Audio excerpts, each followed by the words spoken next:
la matriz divina. Cruzando las barreras del tiempo, el espacio, los milagros y las creencias. Por Greg Braden. Capítulo 1. Primera parte. Descubriendo la matriz divina. El misterio que conecta todas las cosas. Capítulo 1.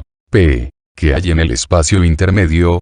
R. La matriz divina. La ciencia no puede resolver el grandioso misterio de la naturaleza. La razón es, que en el último análisis, nosotros somos, parte del misterio que estamos tratando de resolver. Max Planck, 1858-1947, físico. Cuando nos comprendemos, comprendemos nuestra conciencia, también comprendemos el universo y la separación desaparece. Amit Goswami, físico. Hay un lugar en donde comienzan todas las cosas, un sitio de pura energía que simplemente es. En esta incubadora cuántica de la realidad, todas las cosas son posibles. Desde nuestros éxitos, abundancia y sanación, hasta nuestros fracasos, carencias y enfermedades, todo, desde nuestro mayor temor hasta nuestro deseo más profundo, comienza en esta sopa de potencial. Como forjadores de la realidad en los aspectos de imaginación, expectativa, juicio, pasión y oración, impulsamos cada posibilidad para que sea real. En nuestras creencias respecto a lo que somos, lo que tenemos y lo que no tenemos, y lo que debemos y no debemos ser, le damos vida a nuestras mayores alegrías así como a nuestros momentos más oscuros. La clave para dominar este lugar de energía pura es reconocer que existe, comprender cómo funciona y, finalmente, hablar el lenguaje que este lugar reconoce. Todas las cosas están disponibles para nosotros, como arquitectos de la realidad de este lugar en donde el mundo comienza. El espacio puro de la matriz divina. Clave 1. La matriz divina es el contenedor que sostiene el universo, el puente entre todas las cosas, y el espejo que nos muestra lo que hemos creado. Lo último que esperaba encontrar una tarde de octubre, mientras iba de excursión por un remoto cañón del área de las 4 esquinas al noroeste de Nuevo México, era un indio americano guardián de sabiduría que iba caminando hacia mí en el mismo sendero. Ahí estaba, parado en la cima de la pequeña cuesta que nos separaba mientras nuestros caminos convergían. No estoy seguro de cuánto tiempo llevaba él ahí. Para cuando lo vi, solo me esperaba. Me observaba mientras yo daba pasos atentos entre las piedras sueltas del sendero. El sol creó un resplandor que proyectó una intensa sombra sobre su cuerpo. Cuando levanté mi mano para bloquear la luz del sol de mis ojos, pude ver algunos mechones de su cabello, que llegaba a la altura de los hombros, volando sobre su rostro. Parecía tan sorprendido de verme como yo a él. El viento transportó el sonido de su voz hacia mí mientras puso las manos de cada lado de su boca y gritó. Hola, respondí. No esperaba ver a nadie más aquí a esta hora del día. Acercándome un poco más, le pregunté, ¿cuánto tiempo lleva observándome? No mucho, respondió. Vengo aquí a escuchar en esas cuevas las voces de mis ancestros, dijo, mientras señalaba con un brazo hacia el otro lado del cañón. El sendero que seguíamos serpenteaba a través de una serie de sitios arqueológicos, construidos unos 11 siglos antes, por un clan misterioso. Nadie sabe de dónde vinieron ni quiénes eran. Sin la evidencia de la evolución de sus habilidades, las personas a quienes los nativos modernos llaman simplemente los antiguos, llegaron un día en la historia y trajeron la tecnología más avanzada que sería vista en América del Norte por los siguientes 1000 años. Desde los edificios de 4 pisos y las kivas, estructuras redondas para ceremonias, perfectas, construidas en piedra que yacen enterradas, hasta los vastos sistemas de irrigación y las sofisticadas cosechas que alimentaban al pueblo, pareciera que este lugar hubiera aparecido un día de la nada. Y luego, aquellos que lo construyeron se fueron de repente, simplemente se esfumaron. Los antiguos dejaron unas pocas claves muy valiosas que nos dicen quiénes eran. Con la excepción del arte en las rocas de las paredes del cañón, jamás se encontraron registros escritos. No hay cementerios, lugares de cremación, ni armas de guerra. Sin embargo, ahí está la evidencia de su existencia. Cientos de moradas en un cañón de 17 kilómetros de largo por 6 kilómetros de ancho, en el remoto rincón de un cañón desolado en el noroeste de Nuevo México. A menudo voy a caminar a ese lugar, me sumerjo en la extraña belleza de su desolación y su pasado. Esa tarde de octubre, tanto el guardián de sabiduría como yo, llegamos a esas alturas del desierto el mismo día y por la misma razón. Mientras intercambiábamos nuestras creencias respecto a los secretos que se encerraban en ese lugar, mi nuevo amigo compartió conmigo una historia. Hace mucho tiempo, nuestro mundo era muy distinto a como es hoy en día, comenzó a relatar el guardián de sabiduría. Había menos gente y vivíamos más cerca de la tierra. La gente conocía el lenguaje de la lluvia, de las cosechas y del gran creador. Sabían cómo hablar con las estrellas y con los seres del cielo. Comprendían que la vida era sagrada y que era producto del matrimonio entre la Madre Tierra y el Padre Cielo. En esa época había equilibrio y la gente era feliz. Al oír la calmada voz del hombre hacer eco contra el risco de arenisca que nos rodeaba, sentí que algo muy antiguo brotaba de mi interior. De repente, su voz se entristeció. Luego, algo ocurrió, dijo. Nadie en verdad sabe por qué, pero comenzaron a olvidar quiénes eran. Con el olvido, comenzaron a sentirse separados de la tierra, de los demás, y hasta de su creador. Se perdieron y deambularon por la vida sin dirección ni conexión. En su separación, creían que tenían que pelear para sobrevivir en este mundo, y defenderse contra las mismas fuerzas que les habían dado la vida, en la que habían aprendido a vivir en armonía y confianza. Muy pronto, usaron toda su energía para protegerse del mundo que los rodeaba, en vez de hacer las paces con su mundo interior. De inmediato, la historia de aquel hombre resonó conmigo. Mientras escuchaba lo que decía, me parecía que estaba describiendo a los humanos de hoy en día. Con las pocas excepciones de algunas culturas aisladas y concentraciones remotas de tradiciones que aún quedan, nuestra civilización ciertamente coloca su enfoque más en el mundo a nuestro alrededor y menos en el mundo en nuestro interior. Gastamos cientos de millones de dólares cada año para defendernos de enfermedades e intentar controlar a la naturaleza. Al hacerlo, quizá nos desviamos aún más de nuestro equilibrio con el mundo natural de lo que ya estábamos. El guardián de sabiduría había logrado llamar mi atención, la pregunta ahora era, ¿a dónde quería llegar con su historia? Aunque habían olvidado quiénes eran, en algún punto de su interior permanecía el don de sus ancestros, continuó. Todavía les quedaba un recuerdo que vivía con ellos. En sus sueños sabían que poseían el poder de sanar sus cuerpos, de atraer la lluvia cuando fuera necesario y de hablar con sus ancestros. Sabían que de alguna manera podían encontrar de nuevo su lugar en el mundo de la naturaleza. Mientras intentaban recordar quiénes eran, comenzaron a construir cosas fuera de sus cuerpos para recordarles quiénes eran en su interior. Con el paso del tiempo, incluso construyeron máquinas para curar a las personas, crearon químicos para hacer crecer sus cosechas, y extendieron cables para comunicarse a través de largas distancias. Cuanto más se desviaban de su poder interior, más se enredaban sus vidas externas con las cosas que creían que los harían felices. Mientras lo escuchaba, vi los inconfundibles paralelos entre las personas de las que él hablaba y nuestra civilización actual. Estamos inmersos en sentimientos de impotencia en cuanto a ayudarnos a nosotros mismos y hacer de nuestro mundo algo mejor. Con frecuencia nos sentimos inútiles ante los deslices de nuestros seres queridos, cuando quedan sujetos al dolor y a las adicciones. Pensamos que somos impotentes para aliviar el dolor de las terribles enfermedades, que ningún ser viviente debería tener que soportar. Solo nos queda esperar que llegue la paz para que nuestros seres queridos se liberen del terror de las guerras en otros países. Y en conjunto, nos sentimos insignificantes ante la presencia de una creciente amenaza nuclear, mientras el mundo se alinea según las divisiones de religiones, razas y fronteras. Parece que cuanto más nos alejamos de nuestra relación natural con la Tierra, con nuestros cuerpos, con nuestros semejantes y con Dios, más vacíos nos volvemos. En esa vacuidad, nos esforzamos por llenar nuestro vacío interior con cosas. Cuando miramos el mundo desde esta perspectiva, no podemos hacer otra cosa más que pensar en un dilema similar representado en la película de ciencia ficción llamada Contacto.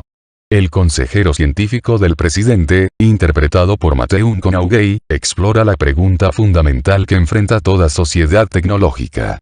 Durante una entrevista de televisión, él pregunta si somos una mejor sociedad como consecuencia de nuestra tecnología. Si eso nos ha unido o nos ha separado aún más. La pregunta no llega a ser respondida en la película, y este tema podría ser el móvil de todo un libro. Sin embargo, es un buen punto que el consejero se haga la pregunta de qué tanto de nuestro poder estamos entregando en aras de nuestras diversiones. Cuando sentimos que los juegos de video, las películas, las relaciones virtuales y las comunicaciones sin voz, son parte de nuestras necesidades y se han convertido en sustitutos de la vida real y del contacto cara a cara, puede ser una señal de una sociedad en apuros. Aunque los equipos electrónicos y las actividades recreativas parecen hacer la vida más interesante, también pueden ser advertencias de lo mucho que nos estamos desviando de nuestro poder de llevar una vida enriquecedora, sana y significativa. Además, cuando nos enfocamos más en evitar enfermedades que en llevar una vida sana, en mantenernos alejados de las guerras en vez de cómo cooperar de forma pacífica, y en cómo crear nuevas armas en vez de cómo vivir en un mundo en donde los conflictos armados serían obsoletos, es claro que el sendero en el que nos encontramos es el de la supervivencia. En dicha modalidad, nadie es verdaderamente feliz, en realidad nadie gana.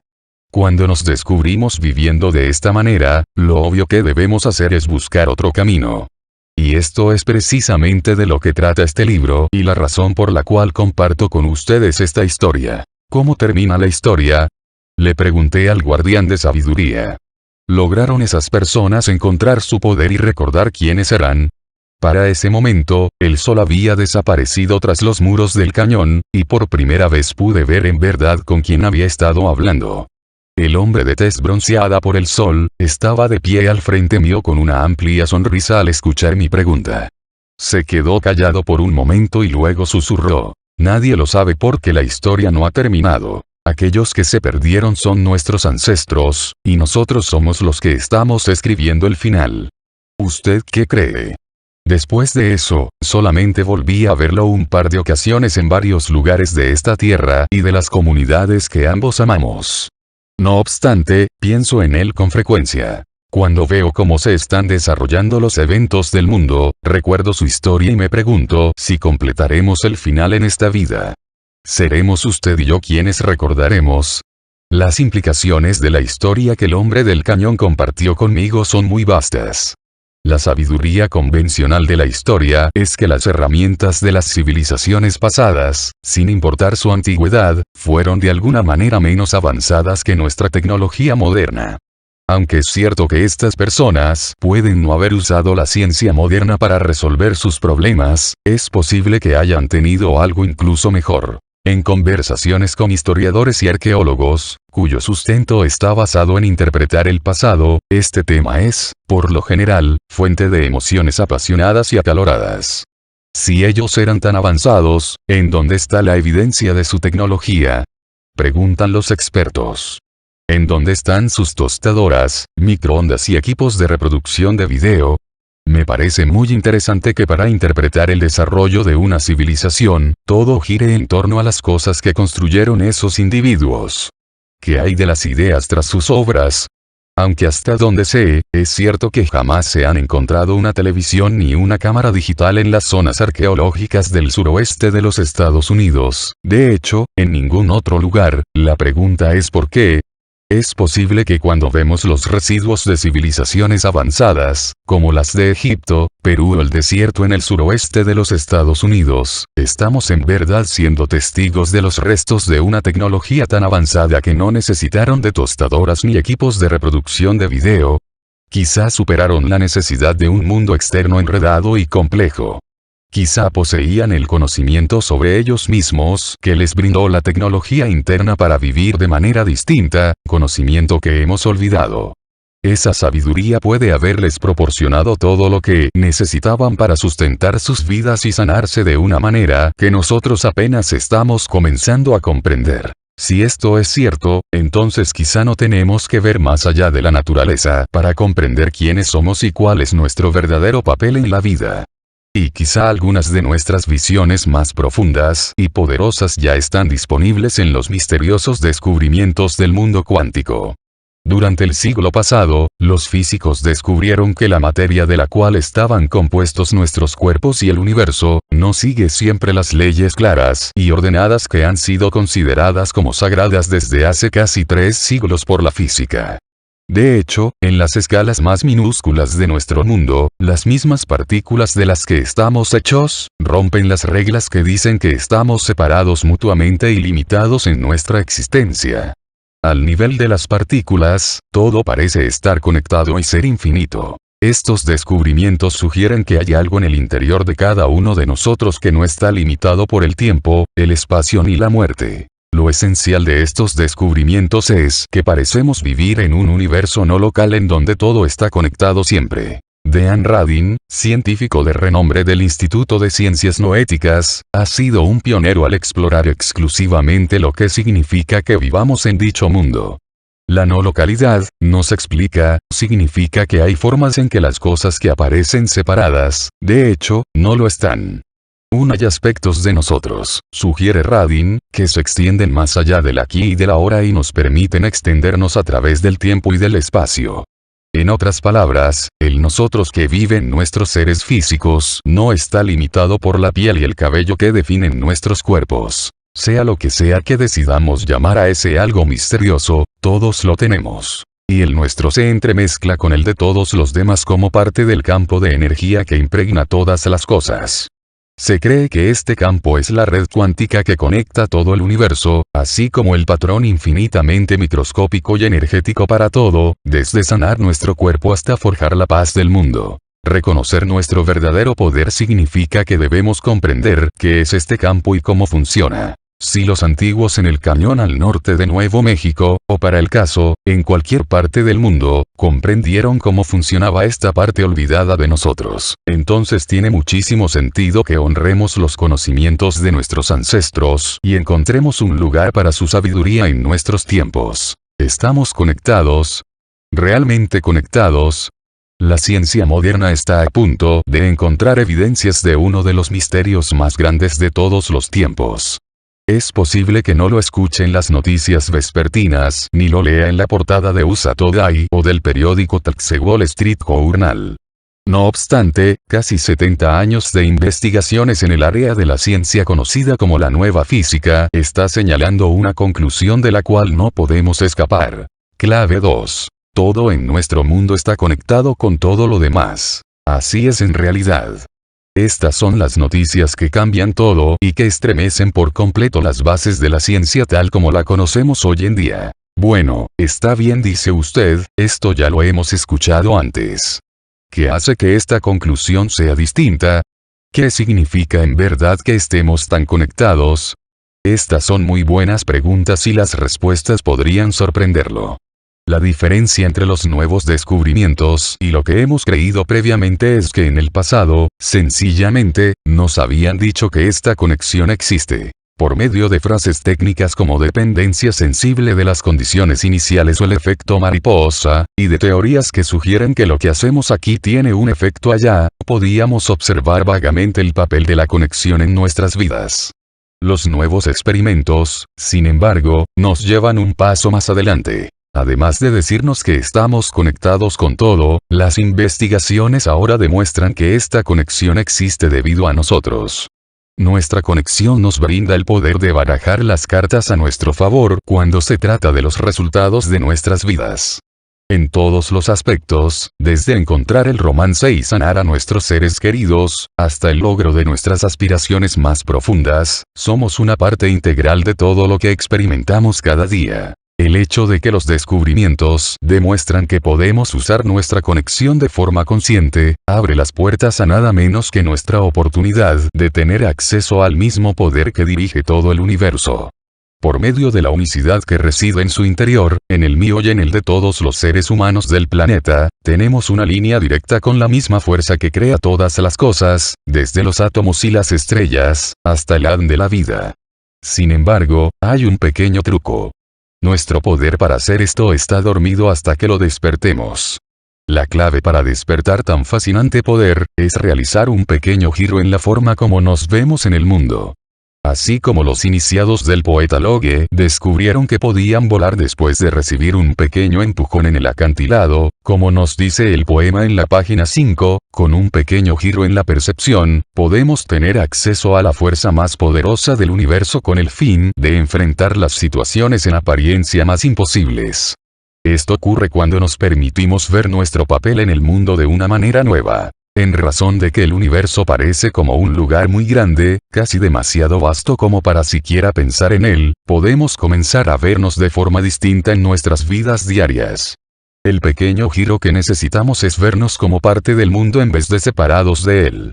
La forma de convencernos de que en verdad somos uno con todo lo que vemos y experimentamos es comprender cómo estamos unidos y qué significa esa conexión. Clave 3. Para tener acceso a la fuerza del universo mismo, debemos vernos como parte del mundo en vez de separados de él. A través de la conexión que une todas las cosas, la materia de la cual está hecho el universo, ondas y partículas de energía, parece romper las leyes del tiempo y el espacio tal como una vez las conocimos.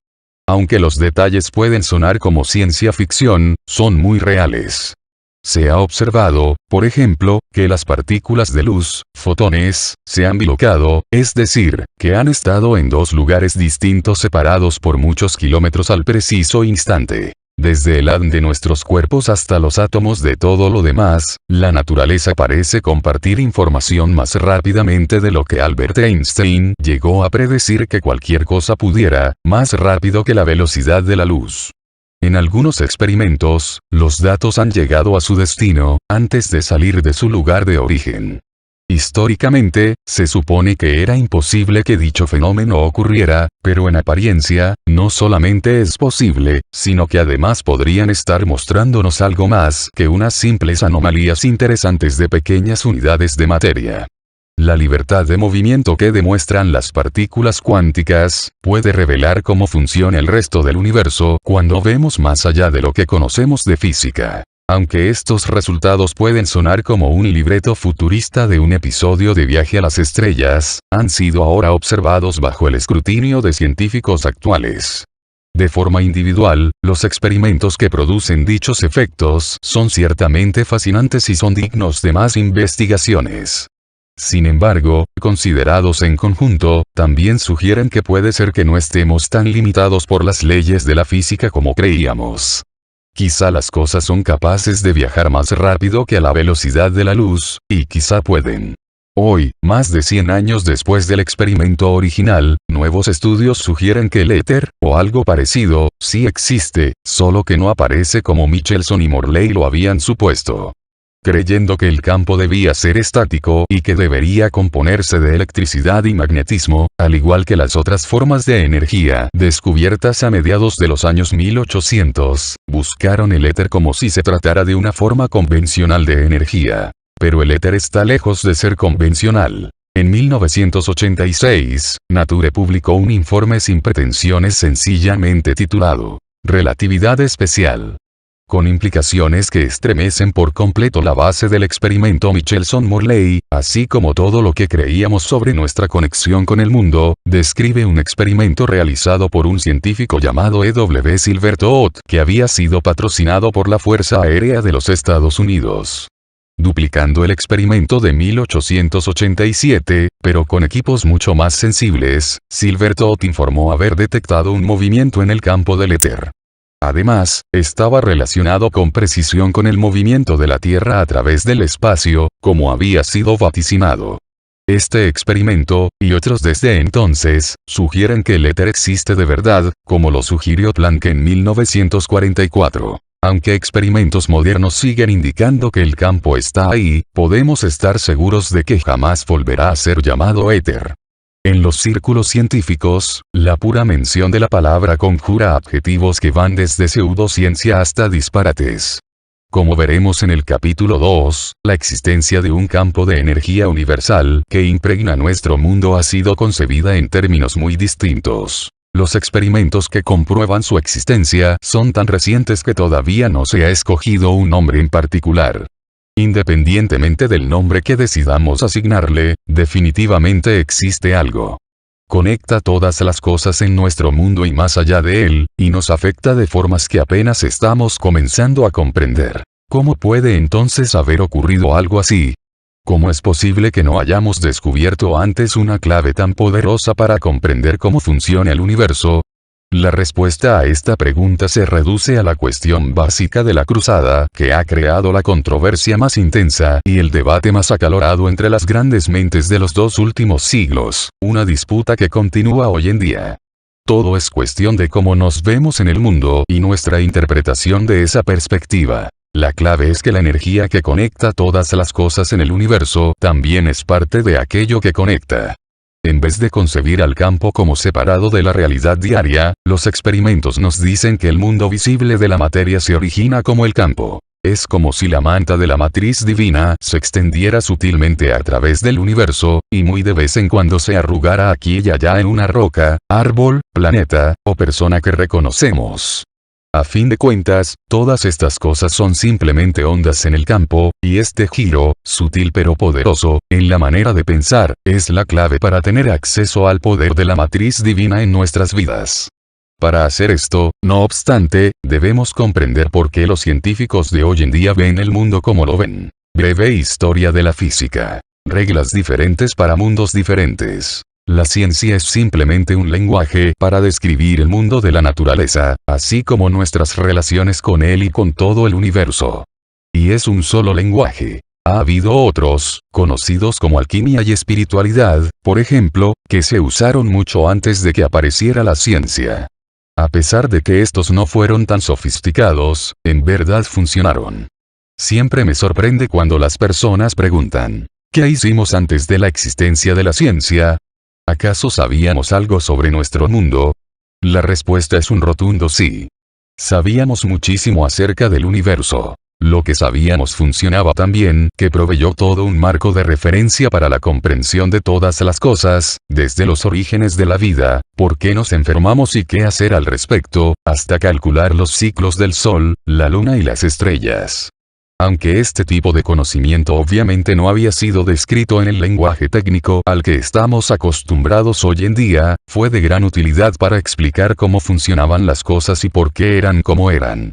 De hecho, era tan bueno, que la civilización existió por más de 5,000 años sin tener que depender de la ciencia tal como la conocemos hoy. La era de la ciencia y de los científicos comenzó a ser reconocida a comienzos de los años 1600. Fue en julio de 1687 que Isaac Newton formalizó las matemáticas que parecen describir nuestro mundo cotidiano, cuando publicó su obra clásica Philosophiae Naturalis Principia Mathematica, Principios Matemáticos de la Filosofía Natural.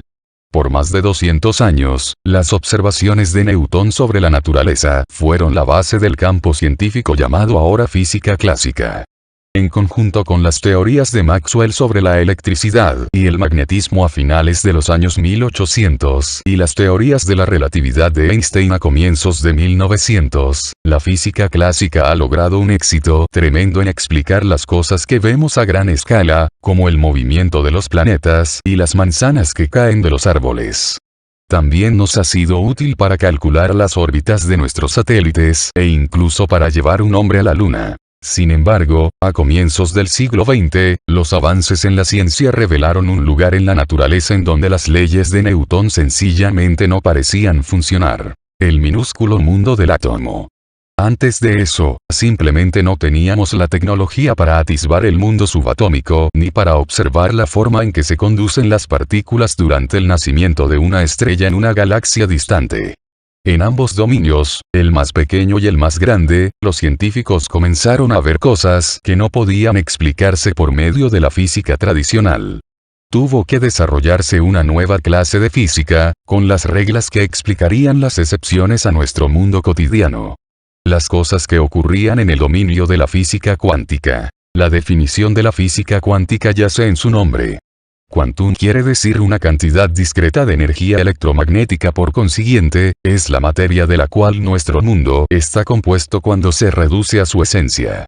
Los científicos cuánticos descubrieron rápidamente que lo que luce como un mundo sólido en realidad no lo es tanto. La siguiente analogía puede ayudarlo a entender el porqué. Cuando observamos en la pantalla de cine una imagen en movimiento, sabemos que la historia que vemos es una ilusión. El romance y la tragedia que nos arrancan emociones profundas, son en realidad el resultado de muchas imágenes que se transmiten rápidamente, una tras otra, para crear la sensación de una historia continua.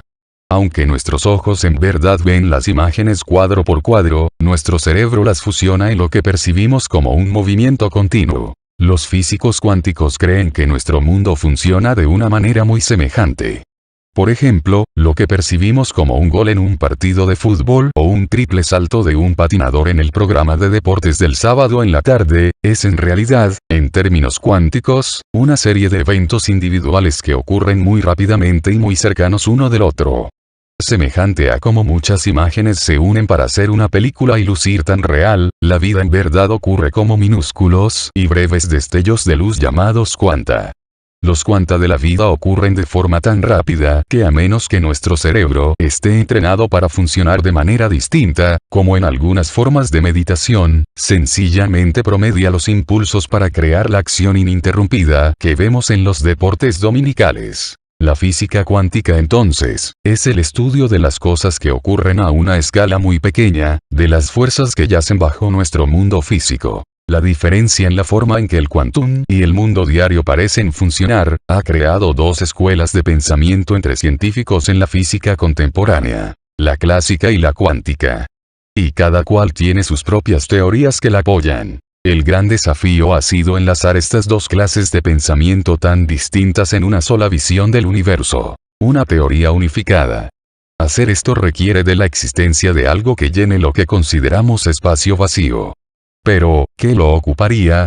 Un resumen de la extensa jornada hacia la teoría unificada. 1687, Física newtoniana. Isaac Newton publica las leyes del movimiento, y la ciencia moderna comienza. Esta perspectiva observa el universo como un sistema mecánico masivo en donde el espacio y el tiempo son absolutos. 1867, Física de la teoría del campo. James Clerk Maxwell propone la existencia de fuerzas que no pueden explicarse según la física de Newton.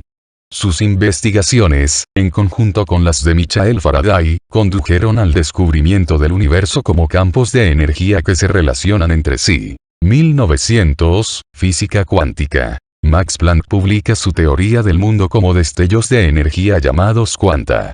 Los experimentos en el nivel cuántico demuestran que la materia existe como probabilidades y tendencias en vez de como cosas absolutas, sugiriendo que la realidad podría no ser tan real ni tan sólida después de todo. 1905, Física de la relatividad. La visión del universo de Albert Einstein desconcierta a los físicos newtonianos. Él propone que el tiempo es relativo en vez de absoluto.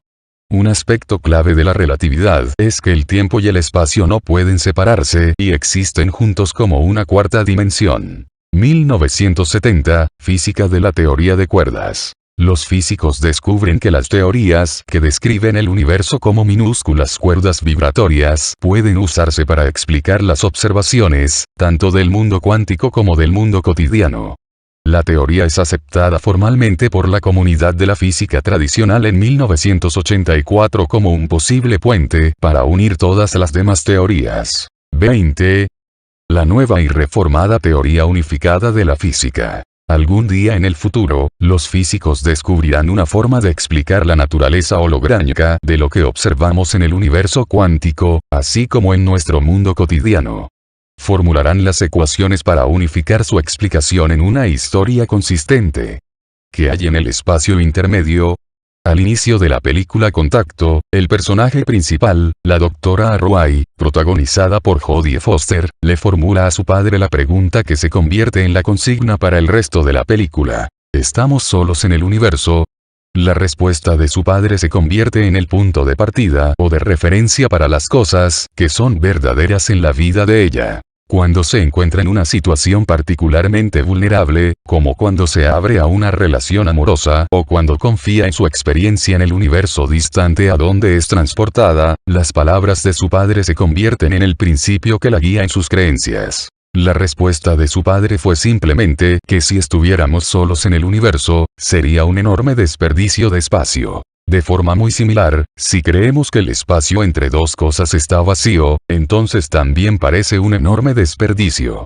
Los científicos creen que más del 90% del cosmos está desaparecido y se presenta ante nosotros como un espacio vacío. Esto significa que del inmenso universo que conocemos, solamente el 10% tiene algo en él. ¿Cree usted realmente que lo único que existe es ese 10% de creación que ocupamos? ¿Qué hay en el espacio que concebimos como vacío?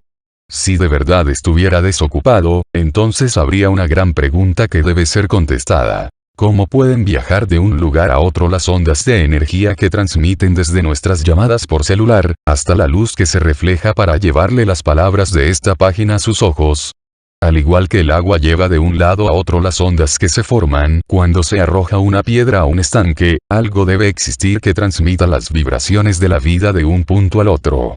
Para que esto sea cierto, no obstante, debemos alterar uno de los dogmas claves de la ciencia moderna: la creencia en que el espacio está vacío. Cuando podamos finalmente resolver el misterio de qué está compuesto el espacio, habremos dado un gran paso hacia la comprensión de nosotros mismos y de nuestra relación con el mundo que nos rodea.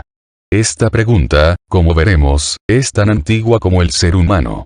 Y la respuesta, descubriremos, ha estado siempre con nosotros. La sensación de que estamos conectados de alguna manera con el universo, con nuestro mundo y mutuamente, ha sido una constante, desde la historia de los aborígenes grabada en agua fuerte en los muros de los acantilados de Australia. En la actualidad, se cree que tienen más de 20,000 años de antigüedad, hasta los templos del antiguo Egipto y el arte sobre las rocas del sudoeste de los Estados Unidos. Aunque esa creencia parece ser hoy más fuerte que nunca, precisamente lo que nos une sigue siendo tema de controversia y de debate. Para que estemos conectados, debe haber algo que haga la conexión. Desde los poetas, los filósofos y los científicos y aquellos que buscan respuestas más allá de las ideas aceptadas en su época, la humanidad ha mantenido la sensación de que en verdad hay algo en el interior de ese vacío que llamamos espacio. El físico Conrad Finogle, 1858-1936, formuló la pregunta obvia con relación al significado del espacio mismo. Considere lo que ocurriría si quitáramos el espacio entre la materia. Todo en el universo se arrumaría en un volumen no más grande que una mota de polvo. El espacio es lo que impide que todas las cosas ocurran en el mismo lugar. 13. El antropólogo de vanguardia Louis Leakey declaró en una ocasión: si no comprendemos quiénes somos, verdaderamente que no podemos avanzar. Creo que hay mucha verdad en esta afirmación. La forma en que nos hemos visto en el pasado funcionó lo suficientemente bien como para traernos hasta donde estamos. Ahora es el momento de abrir la puerta a una nueva visión de nosotros mismos, uno que permita una posibilidad aún más grande. Puede ser que nuestra resistencia a aceptar lo que significa que el espacio esté ocupado por una fuerza inteligente, y para nosotros ser parte de ese espacio, haya sido el obstáculo más grande en nuestra comprensión de quiénes somos y cómo funciona realmente el universo. En el siglo XX, la ciencia moderna puede haber descubierto lo que hay en el espacio vacío. Un campo de energía distinto a todas las formas de energía. Tal como sugieren la red de Indra y el éter de Newton, esta energía parece estar siempre y en todas partes, y haber existido desde el comienzo de los tiempos. En una conferencia en 1928, Albert Einstein dijo: de acuerdo con la teoría general de la relatividad, el espacio sin éter es impensable, pues en tal espacio no solamente no habría propagación de la luz, sino que tampoco existiría la posibilidad de la existencia de los estándares del espacio. Max Planck afirmó que la existencia del campo sugiere que la inteligencia es responsable de nuestro mundo físico. Debemos asumir tras esta fuerza que vemos como material la existencia de una mente consciente e inteligente.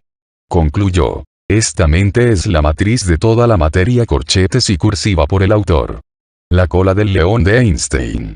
Ya sea que hablemos del intervalo cósmico entre estrellas y galaxias distantes, o del espacio microscópico entre las bandas de energía que forman un átomo, desde los libros de texto hasta los telescopios, por lo general percibimos como vacío el espacio entre las cosas. Cuando decimos que está vacío, queremos decir típicamente que nada, absolutamente nada, existe ahí. Sin duda alguna, para el ojo del neófito, lo que llamamos espacio ciertamente luce desocupado. Pero, ¿qué tan vacío puede estar? Cuando realmente pensamos en eso, ¿qué significaría vivir en un mundo en donde el espacio entre la materia estuviera realmente desprovisto de todo? Primero, sabemos que encontrar un lugar así en el cosmos es probablemente imposible por una razón, tal como dice el refrán: La naturaleza aborrece el vacío. No obstante, si pudiéramos como por arte de magia transportarnos a un lugar así, ¿cómo sería la vida? Para comenzar, sería un lugar muy oscuro. Aunque podríamos encender una linterna, su brillo no podría viajar porque sus ondas no tendrían por dónde atravesar. Sería como si tiráramos una piedra en un estanque reseco y luego buscáramos las ondas en la superficie. La roca golpeará el piso, haya o no agua, pero no habría olas, pues las ondas que normalmente surgirían a causa del impacto, no tendrían un medio para moverse. Precisamente por la misma razón, nuestro mundo hipotético también estaría muy callado. El sonido debe viajar a través de algún medio para perpetuarse. De hecho, casi todos los tipos de energía tal como las conocemos, desde el movimiento del viento hasta el calor del sol, no podrían existir pues sus campos eléctricos, magnéticos y radiantes, incluso los campos de gravedad, no tendrían el mismo significado en un mundo en donde el espacio estuviera verdaderamente desprovisto de todo. Afortunadamente, no tenemos que especular sobre cómo sería dicho mundo, puesto que el espacio que nos rodea es todo menos vacío. Independientemente de cómo lo llamemos o cómo lo definan la ciencia y la religión, es claro que hay un campo o presencia que es la gran red que conecta todo en la creación y nos enlaza con el poder más elevado de un mundo más grandioso. A inicios del siglo XX, Einstein se refirió a la fuerza misteriosa que él estaba seguro existía en lo que vemos como el universo que nos rodea. La naturaleza nos muestra solamente la cola del león, declaró, sugiriendo que hay algo más que lo que vemos como realidad, aunque no podemos verlo desde nuestro punto de vista cósmico. Con la belleza y la elocuencia propias de la visión del universo que tenía Einstein, amplió su analogía del cosmos. No dudo que el león pertenezca a ella la cola, aunque no pueda revelarse del todo debido a su enorme tamaño. 16 En escritos posteriores, Einstein continuó diciendo que independientemente de quiénes somos o de cuál es nuestro papel en el universo, estamos sujetos a un poder mayor. Seres humanos, vegetales o polvo de estrellas, todos danzamos al ritmo de una melodía misteriosa, entonada en la distancia por un flautista invisible.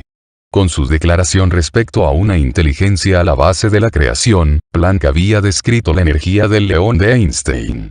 Al hacerlo, encendió una llama de controversia que sigue ardiendo intensamente hasta el día de hoy. En el centro de todo esto, las viejas ideas respecto a la composición de nuestro mundo, y de paso, la realidad del universo han salido volando por la ventana. Hace más de 90 años, el padre de la teoría cuántica nos dijo que todo estaba conectado a través de una energía muy real, pero poco convencional. Conectados en la fuente. Entrelazamiento cuántico. Desde que Planck ofreció sus ecuaciones de física cuántica a comienzos del siglo XX, se han desarrollado muchas teorías y se han realizado numerosos experimentos que precisamente parecen comprobar esa noción. En los niveles más pequeños del universo, los átomos y las partículas subatómicas de hecho actúan como si estuvieran conectados. El problema es que los científicos no saben cómo, y ni siquiera si la conducta observada en escalas tan minúsculas, tiene algún significado para las realidades más grandes de nuestras vidas. Si así es, entonces los descubrimientos sugieren que las sorprendentes tecnologías de la ciencia ficción, serán muy pronto la realidad de nuestro mundo. Apenas en el año 2004, físicos de Alemania, China y Austria publicaron informes que parecían más fantasía que experimentos científicos. En la revista Nature, los científicos anunciaron los primeros experimentos documentados de teleportación a destinos abiertos. Es decir, enviar información cuántica sobre una partícula, su diseño energético, a lugares distintos al mismo tiempo. 18 En otras palabras, el proceso es como enviar por fax un documento y en el proceso destruir el original. 19. Otros experimentos han demostrado otras hazañas que suenan igualmente imposibles, como transmitir partículas de un lugar a otro por bilocación. Por muy distintas que parezcan estas investigaciones entre sí, todas comparten un común denominador que implica una historia todavía más importante. Para que estos experimentos funcionen como lo hacen, debe existir un vehículo, es decir, tiene que haber algo por donde las partículas puedan avanzar. Y aquí yace lo que puede ser el misterio más grande de los tiempos modernos, pues la física convencional afirma que este vehículo no existe. En 1997, Periódicos científicos de todo el mundo publicaron los resultados de algo que los físicos tradicionales dicen que no puede ocurrir. En más de 40 países, más de 3,400 periodistas, científicos e ingenieros, informaron sobre un experimento que habían realizado en la Universidad de Ginebra en Suiza con la materia de la cual está compuesto nuestro mundo. Partículas de luz llamadas fotones, lo que dio resultados que siguen estremeciendo la base de la sabiduría convencional. Específicamente, los científicos dividieron un fotón en dos partículas separadas, creando mellizos con propiedades idénticas. Luego, usando equipos desarrollados para el experimento, separaron las partículas en direcciones opuestas. Los mellizos fueron colocados en una cámara especialmente designada con dos rutas de fibra óptica, semejantes a las que se usan para transmitir llamadas telefónicas. Las rutas se extendían desde la cámara en direcciones opuestas a una distancia de 11 kilómetros. Para cuando cada mellizo alcanzaba su objetivo, lo separaban 22 kilómetros. Al final de la ruta, los mellizos se sintieron forzados a escoger entre dos rutas aleatorias idénticas en todos los aspectos. Lo que hace que este experimento sea tan interesante es que cuando las partículas mellizas llegaban al punto en que tenían que escoger una ruta o la otra, ambas tomaban la misma decisión y la misma ruta cada vez. Sin falta, los resultados fueron idénticos cada vez que se condujo el experimento. Aunque la sabiduría convencional dice que los mellizos están separados y no tienen comunicación entre sí, actúan como si estuvieran conectados. Los físicos llamaron a esta conexión misteriosa entrelazamiento cuántico. El líder del proyecto, Nicholas Gysin, explica: lo fascinante es que los fotones entrelazados forman uno y el mismo objeto. Incluso cuando los fotones mellizos son separados geográficamente, si uno de ellos es modificado, el otro fotón experimenta automáticamente el mismo cambio. Históricamente, no existe absolutamente nada en la física tradicional que explique lo que este experimento demuestra. No obstante, lo vemos una y otra vez en experimentos como el de Gysin. El Dr. Raymond Chiao de la Universidad de California en Berkeley describe los resultados de los experimentos de Ginebra como uno de los profundos misterios de la mecánica cuántica. Estas conexiones son un hecho de la naturaleza comprobado por los experimentos, pero tratar de explicarlas filosóficamente es muy difícil. 22. La razón por la cual estas investigaciones son importantes para nosotros es que la sabiduría convencional hizo que creyéramos que era imposible que los fotones se comunicaran entre sí, decían que sus decisiones eran independientes y no estaban relacionadas. Nuestra creencia ha sido que cuando un objeto físico en este mundo está separado, en verdad está separado en todo el sentido de la palabra. Pero los fotones nos están demostrando algo muy distinto. En un comentario respecto a este tipo de fenómeno, mucho antes de que el experimento de 1997 fuera llevado a cabo, Albert Einstein denominó la posibilidad de que ocurriera un resultado tal como una acción espeluznante en la distancia. Los científicos actuales creen que estos resultados poco convencionales son propiedades que ocurren solamente en el dominio cuántico y los reconocen como extrañezas cuánticas. La conexión entre los fotones fue tan completa que parece ser instantánea. Una vez que se reconoció en la minúscula escala de los fotones, el mismo fenómeno fue subsecuentemente descubierto en otros lugares de la naturaleza, incluso en galaxias separadas por años luz de distancia. En principio, no habría diferencia si la correlación existe entre partículas mellizas cuando están separadas por unos cuantos metros o por todo el universo dice Gysin. ¿Por qué? ¿Qué conecta las dos partículas de luz o las dos galaxias a tal grado que un cambio en la primera ocurre simultáneamente en la segunda? ¿Qué nos demuestra respecto a la forma en que funciona el mundo que no hayamos visto en experimentos anteriores llevados a cabo en el pasado? Para responder a este tipo de pregunta, primero tenemos que comprender de dónde proviene la matriz divina.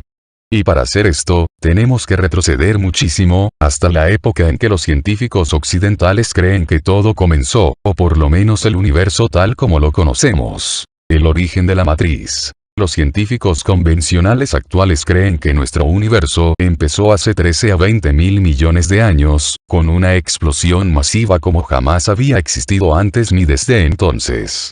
Aunque hay algunas teorías conflictivas respecto al momento preciso, o si se trató de una o varias explosiones, parece que hay un acuerdo general en que el universo comenzó con una liberación masiva de energía hace mucho tiempo. En 1951, el astrónomo Fred Hoyle acuñó un término para esa explosión inescrutable que todavía se usa hoy en día. La llamó el Big Bang. Los investigadores han calculado que fracciones de segundo antes de que ocurriera el Big Bang, todo nuestro universo era mucho, mucho más pequeño que en la actualidad. Los modelos por computadora sugieren que de hecho era tan pequeño, que estaba fuertemente comprimido en una minúscula esfera. Al remover todo ese espacio vacío de lo que vemos hoy como el universo, se cree que esa esfera tendría el tamaño de un guisante. Sin embargo, por muy pequeño que haya sido, ciertamente no estaba frío. Los modelos sugieren que la temperatura en el interior de ese espacio compacto era de la cifra inimaginable de 18.000 millones de millones de millones de millones de grados Fahrenheit, mucho más caliente que la temperatura actual del Sol. Una fracción de segundo después del Big Bang, la simulación demuestra que la temperatura puede haberse enfriado a unos templados 18.000 millones de grados, y el nacimiento del nuevo universo ya estaba en camino. Cuando la fuerza de la explosión del Big Bang desgarró la insustancialidad del vacío existente, se llevó consigo más que el calor y la luz que se suponía se llevaría. También estalló desplegándose como un patrón de energía que se convirtió en el anteproyecto de todo lo que existe ahora y existirá jamás. Este patrón es el tema de mitos antiguos, doctrinas eternas y sabiduría mística. Con nombres que varían de la red de Indra en el sutra budista, hasta la telaraña de la tradición Hopi de la abuela araña, el eco de ese patrón permanece hasta hoy en día. Es esta red o telaraña de energía que sigue expandiéndose a lo largo del cosmos como la esencia cuántica de todas las cosas, incluyéndonos y a nuestro entorno. Esta es la energía que conecta nuestras vidas como la matriz divina. Es esta esencia también que actúa como un espejo multidimensional, reflejando lo que creamos en nuestras emociones y creencias de regreso a nosotros en nuestro mundo. Ver la tercera parte. ¿Cómo podemos estar tan seguros de que todo en el universo está realmente conectado? Para responder a esta pregunta, regresemos al Big Bang y al experimento de la Universidad de Ginebra de la sección precedente. Por muy distintos que parezcan entre sí, hay una sutil similitud. En ambos, la conexión que ha sido explorada existe entre dos cosas que una vez estuvieron unidas. En el caso del experimento, la división de un único fotón en dos partículas idénticas creó los mellizos, y esto se hizo con el fin de asegurar que fueran similares en todos los aspectos. El hecho de que los fotones y las partículas del Big Bang fueron una vez físicamente parte los unos de los otros, es la clave de su conexión. Parece que una vez que algo se ha unido, queda conectado para siempre, ya sea que permanezca o no unido físicamente. Clave 4. Una vez que algo se ha unido, queda conectado para siempre, ya sea que permanezca o no unido físicamente. Esto es clave en nuestra discusión por una razón muy importante y a menudo pasada por alto.